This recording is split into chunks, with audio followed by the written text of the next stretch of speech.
All right, so you may remember the story of the senior couple who were sitting on the couch watching TV together.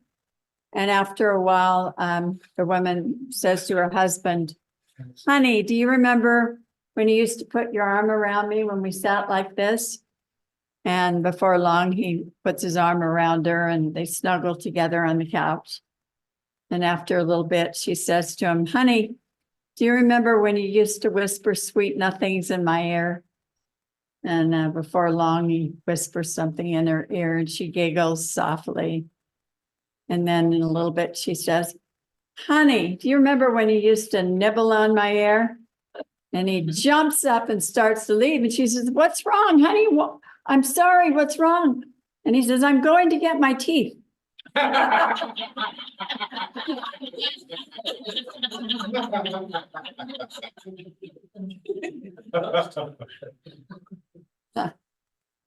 Well, love is mysterious. It is a mystery, first of all, why some marriages last 65 years and why some don't last at all. And it's a mystery why people are drawn together in the first place and then why they stay together. It's not simply physical attraction, for that changes and evolves and certainly is not always the glue for the long term. One must conclude that the soul is involved in the decision. And often the soul's agenda is a mystery. The Beatles wrote a great song, "All You Need Is Love." And it's true, that's what it's all about. In scripture, the book of John, chapter 4, the author says, "God is love. From the moment we are born until the moment we die, and every second and every minute and every hour and every day and every year and every decade, the purpose of life is learning how to love." The shape of God's love is in us forever, and it's forever changing throughout all of our lives. The shape of God's love in us never stays the same. You know, when we are 3 or 4 years old, the shape of love is of someone that age. The little 3-year-old comes up without even asking us about it, throws his or her arms around us, kisses, hugs, licks, pulls, tugs, and slobbers all over us. That's the way they express love that age. Then the shape of love changes. Imagine 3rd grade. Do you remember kissing tag at that age? The girls would chase the boys, and then the boys would finally turn around and chase the girls. Only when they catch them, they wouldn't quite know what to do with them. Well, young children can be so funny. Some of them were asked about marriage. Eric, age 6, said, "Marriage is when you get to keep your girl and you don't have to give her back to her parents." When asked how a person decides whom to marry, Callie, age 9, said, "You flip a nickel and heads means you stay with them, tails means you try the next one." 8-year-old Carolyn said, "My mother says to look for a man who's kind. That's what I'll do. I'll find somebody who's kind, tall, and handsome." Time passes, the shape of God's love changes again. 15 years old, holding hands in the movie theater, or however love showed up for each of us in those days, might have meant trying to impress a young girl with a fancy car. My 16-year-old grandson in Minot, North Dakota, he has long or blonde straight hair, and he recently got a perm, not a real curly one, more like real wavy. And but it very suspiciously happened at the same time he finally found a new girlfriend. And at that age, you know, we know love is the real thing. The lessons of God's love keep on coming, and the shape of God's love changes as the years pass. This younger generation is receiving more education about gay love and a spectrum of possibilities that was not as available for those of my generation in the younger years. It's a great thing. And we can envision a future where all are accepted. for who and what they are, a day when there are no restrictions at all on the freedom to love. Well, in one way, we can say that the mind desires an easy relationship, while the heart seeks a spiritual partner. The intoxication of love is more powerful than a drug and can cause us to become addicted to the longing for love. This is often a displaced yearning for union with the divine. Whether we are married or single, the true sacred marriage is always within. Everyone who chooses can cultivate a relationship with the inner beloved of the soul. Some of us stay single, some marry and divorce, some stay together and cultivate a lifelong friendship. Some of us have children and grandchildren. Some have families that we discover along the way. And others of us are loners. Perhaps it's all about karma. And even then, it is still a mystery. Each of us has our unique lessons to learn about the shape of God's love in us and how to express it in the world in loving ways. For the purpose of life is learning how to love. We are learning to get our priorities straight. There's a great love story about that written after World War II. John Blanchard stood up from the bench he was sitting on, and he straightened his army uniform, and he studied the crowd of people going by. He was looking for the girl whose heart he knew, but whose face he did not, the girl with the rose. His interest in her first took place 13 months before at a library in Florida. He had pulled a book off the shelf, and he became absolutely intrigued with the words, and not so much the words in the book, but the words that were written in the margins. And he could tell from what was said in the margins and from the soft handwriting that it reflected a very thoughtful soul and an insightful mind. So in the front of the book, he discovered the previous owner's name, Hollis Maynell. And with a lot of time and effort, he located her address. She lived in New York City. And so he wrote to her and he introduced himself and he asked if she would begin a correspondence with him. And the very next day, he was shipped overseas for service in World War II. Well, during the next year and 1 month, they grew to know each other deeply through the mail. And each letter was a seed falling on a fertile heart. A romance was budding. And Blanchard requested a photograph of her, but she refused.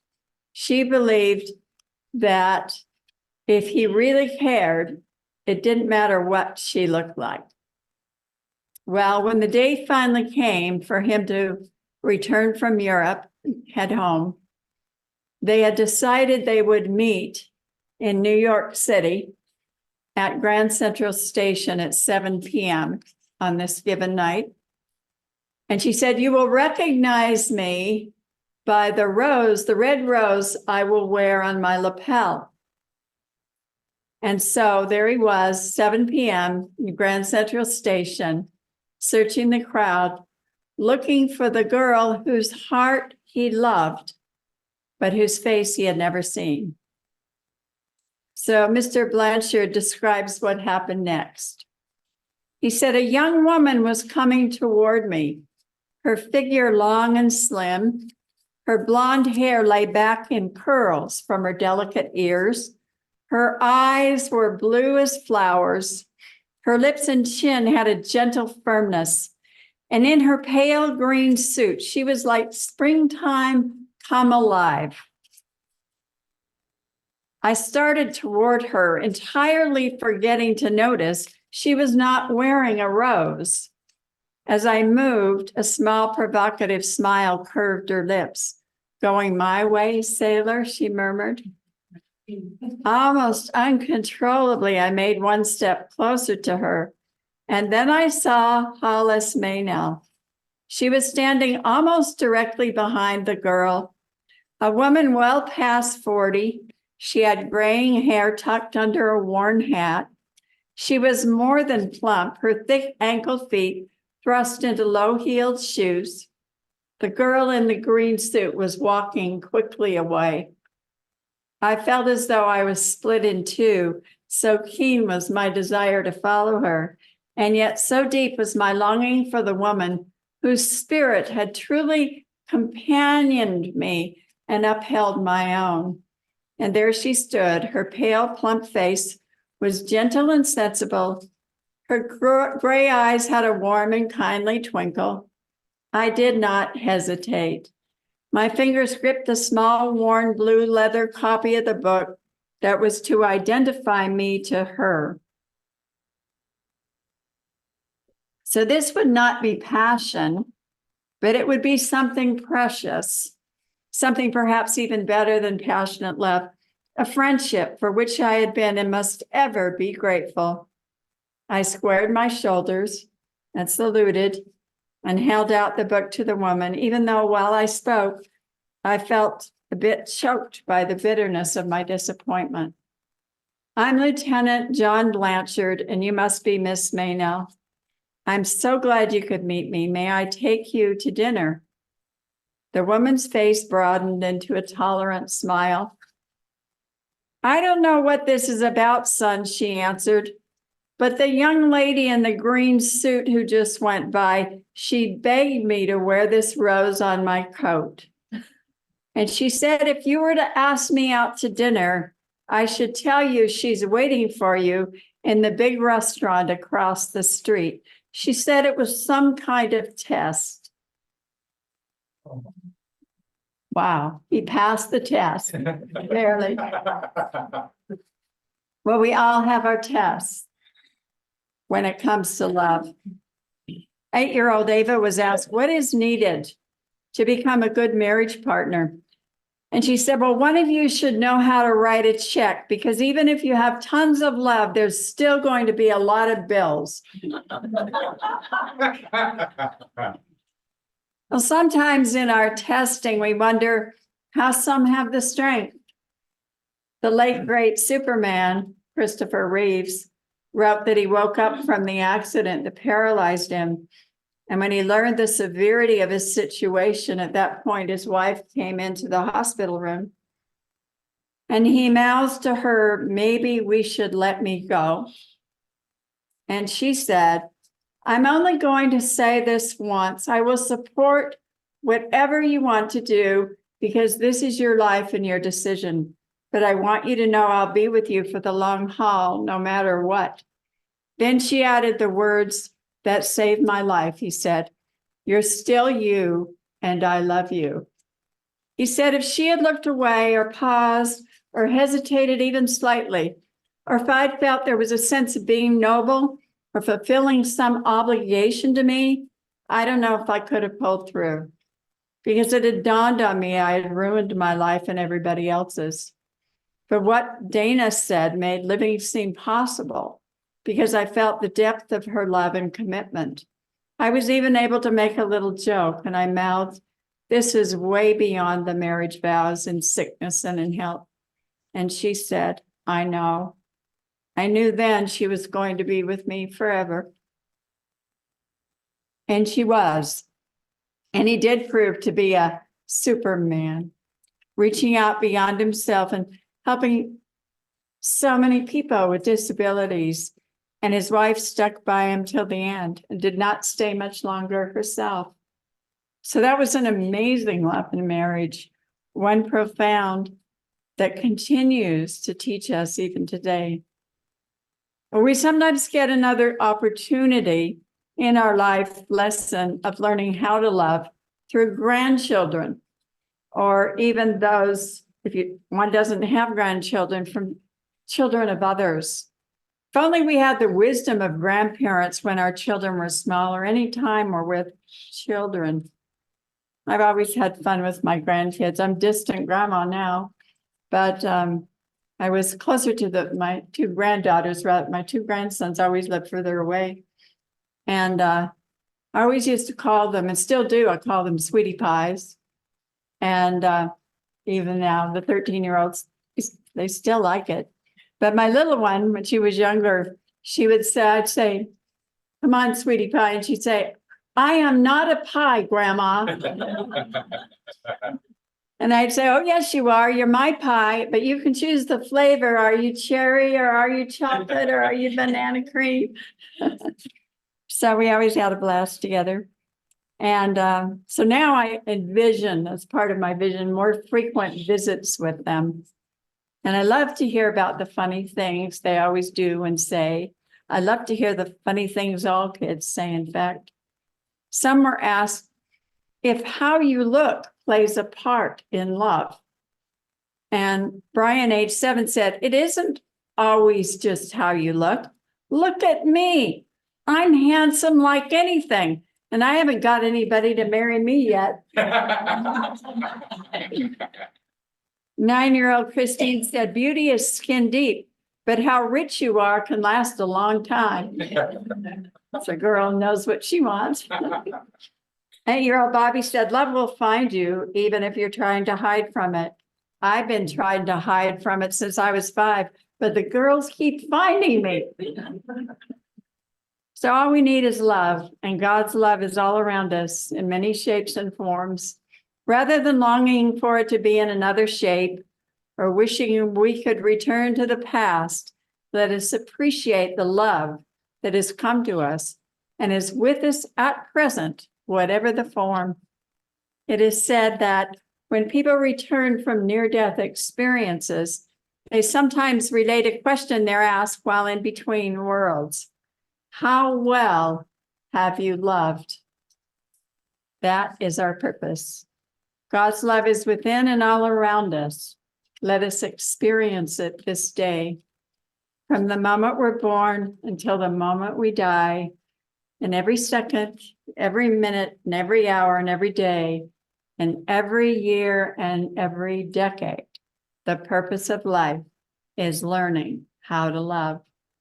And in all of our relationships, lover, parent, child, friend, whatever they have been, whatever they are now, we can know that love makes all the difference. So it's fitting to close with the great Sufi poet Rumi. He said, the tender words that we said to one another are stored in the secret heart of heaven. One day, like rain, they will fall and spread, and our mystery will grow green over the world. God bless you with divine love in all of its many forms. Happy Valentine's Day. Thank you.